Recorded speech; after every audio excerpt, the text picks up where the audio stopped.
right, so today we are here to talk a little bit about episode 2. So we're rolling on. We're going to keep the conversation going. Today, I would like to dive into nutrition and just the basics of nutrition. I just had a conversation with somebody talking about this and wanted to give my perspective on a simple way to look at it. I know where you're going. So I'm going to give a little bit of insight into how I look at my day and what I'm doing, and then I'm going to talk to Matt a little bit. He's going to give his input. So really, I think where I want to start is what I see more than anything is that we just try to overcomplicate this, and in reality, it should be very, very simple.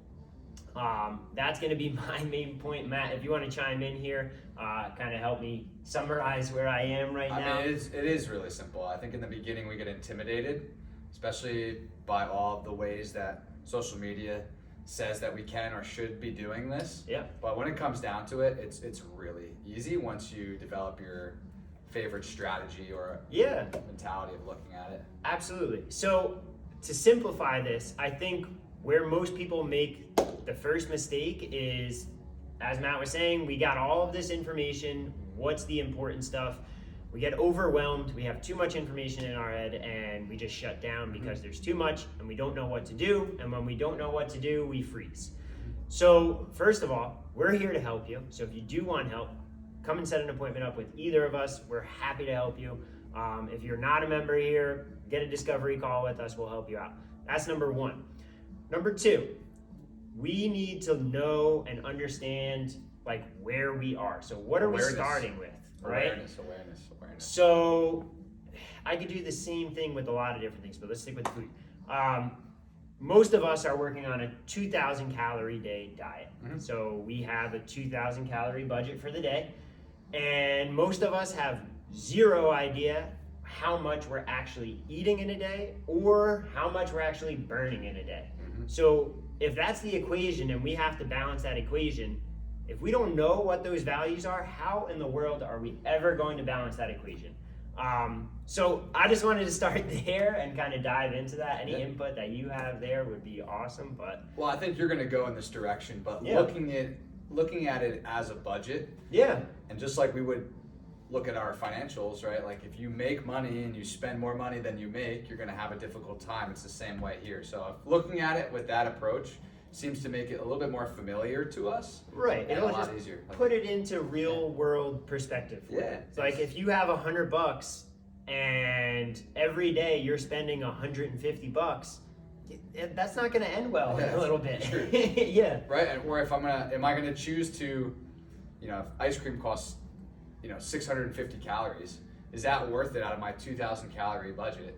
Yes. Right? Am I really gonna spend that on that? So it's like gives you a little bit different of a. But because you know that, and because you know your daily allowance, you can make an educated decision on it. Right. So I think that approach of looking at it like that will really help. So and he can go ahead and have ice cream and be fine. Now I'm not saying he could have ice cream every single day, but he can make that 650 calories fit into his day, or that 150 calories, or the other thing it does, that like kind of perspective is, if I'm looking at something in the store or I'm out at a fast food restaurant and they are now required to list the calories on the menu, and on the back of anything that's in a package, you're gonna see how many calories are in there and the serving.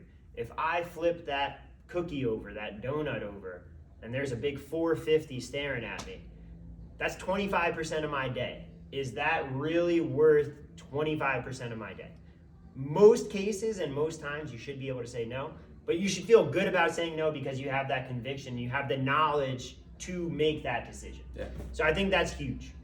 So I think going into that, like a little bit more, like breaking down how we look at it to make it simple, like that budget strategy, that's a way to do it. So let's go into a little bit more detail on how we do that. Absolutely. So let's use square numbers. We're going to start with 2,000 calories and say that our calorie goal is 2,000 for the day. Taking it from there, how I like to start is how many meals per day are you going to be having, and how many are you a snacker or are you not a snacker, because that's going to give us a lot of information. So let's just take the standard person. Most people are going to be doing 3 meals a day and they're going to have some snacks built in there. So if I'm going to be doing that, I know basically I have 2,000 calories to work with and 4 boxes to fill in that are going to control how many calories I'm eating in a day. Yeah. And you could do it a bunch of different ways. Again, to keep it simple, I could go 500 for breakfast, 500 for lunch, 500 for dinner, 500 for snacks. Very straightforward. It gives you boxes or templates to kind of fill out, but it gives you organization and structure, and it will hold you accountable.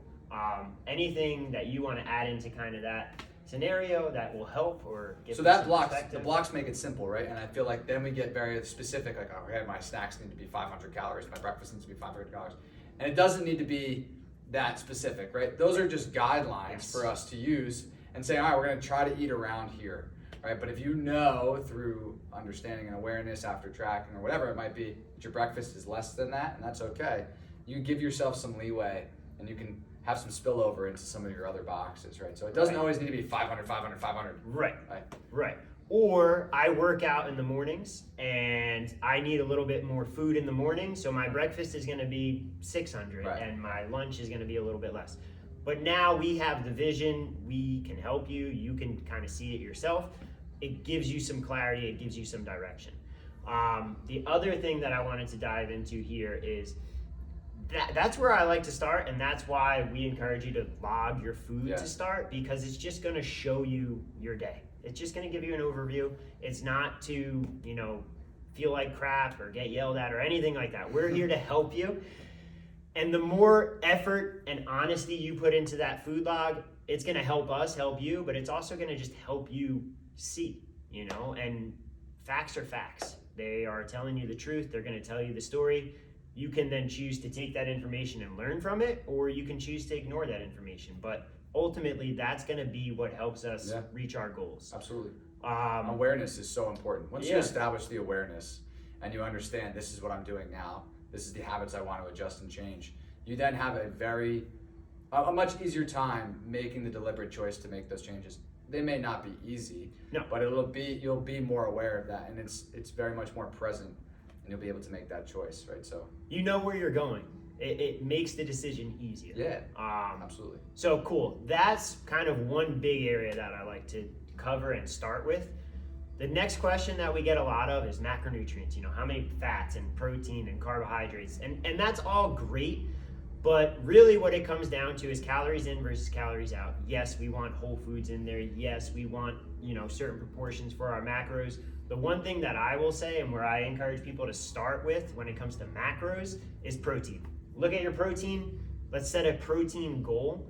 And then if we're hitting our calorie goal, or we're staying within our calorie goal, we're hitting our protein goal, or maybe even going over that protein goal, everything else is just going to kind of fall into place, and it makes your life a lot easier rather than worrying about carbs and fats and proteins and trying to weigh it out. And can you do that? Yeah, absolutely. But for most beginners, that's like, whoa, that's like grade level high school, and I'm still in kindergarten, right? So that's hard. That's really hard to do.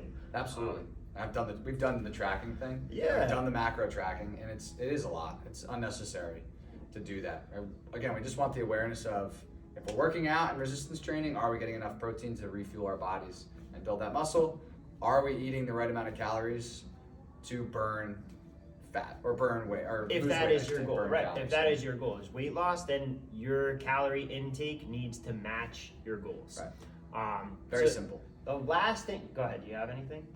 It's unpopular opinion, but it really is. Like, it doesn't matter what you eat as long as your calories are less than the calories you're exerting. If you're trying to lose weight, and vice versa, if you eat more than you're burning, you're gonna gain weight. Yes, the quality of the food should matter, just from your overall you're gonna feel a lot better eating whole foods than eating a bunch of fried foods and fast foods. In general, you'll be a healthier person, but you could do it not eating the best foods. It's possible. Right.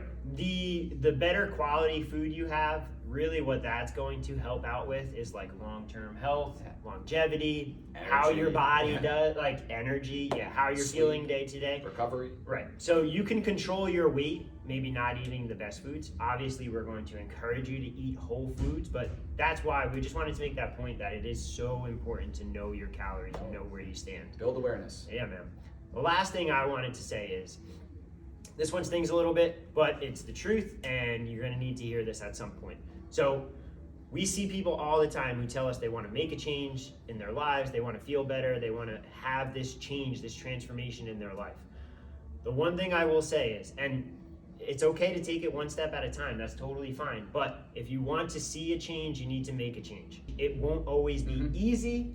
Yes, that is the harsh reality of it, and I just want you to know that we're here to help you. You can find somebody who is willing to help you. You just need to be willing to put in the effort, the consistency, and make the change for yourself.